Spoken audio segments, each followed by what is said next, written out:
டெல்லி பாஜகவுடைய பரம எதிரி யாரு? திமுக. காங்கிரஸ் கூட கிடையாது, அடுத்த லெவல் தான்.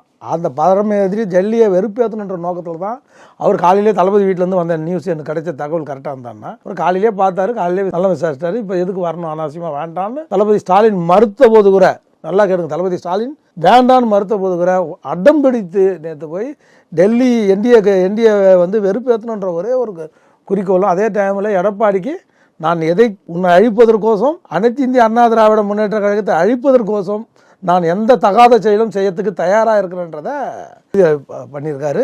அது இல்லாமல் அவருடைய பேட்டியும் அப்படி தான் இருந்தது. யாரோட நிரந்தர எதிரியும் இல்லை, நிரந்தர நண்பனும் இல்லைன்னுன்றது திமுகவோட அனைத்து இந்திய அண்ணா திராவிட முன்னேற்ற கழகம் தோற்றி வைத்த அடிப்படை காரணமே திமுக, எங்களுடைய தீய சக்தி திமுகவை எந்த சூழ்நிலையிலும், அது புரட்சி தலைவராக இருக்கட்டும், புரட்சி தலைவியாக இருக்கட்டும், ரெண்டு பேருமே அதில் வந்து மிக, அதாவது திமுக வீட்டு சொந்த பங்காளி வீட்டு கல்யாணம் வந்தால் கூட கல்யாணத்துக்கே போகக்கூடாதுன்னுவாங்க. ஜெயலலிதா அவர்கள் வெளிப்படையாகவே ஒரு அனௌன்ஸ்மெண்ட்டை வச்சாங்க. அப்படி இருந்த ஒரு இயக்கத்தில் போய் நான் வந்து நட்பு, முதல்ல ரெண்டாவது விஷயம், அம்மா ஒரு விஷயத்த சொன்னாங்க, பிஜேபியோட ஒட்டோ உறவோ கூட்டணி வச்சு தவறு அப்படின்னு அம்மா வந்து வெளிப்படையாகவே மன்னிப்பு கேட்டாங்க பொதுமக்கள்கிட்ட. இனி அந்த மாதிரி ஒரு கூட்டணி நான் வைக்க மாட்டேன் வாழ்நாள்னு சொன்னாங்க.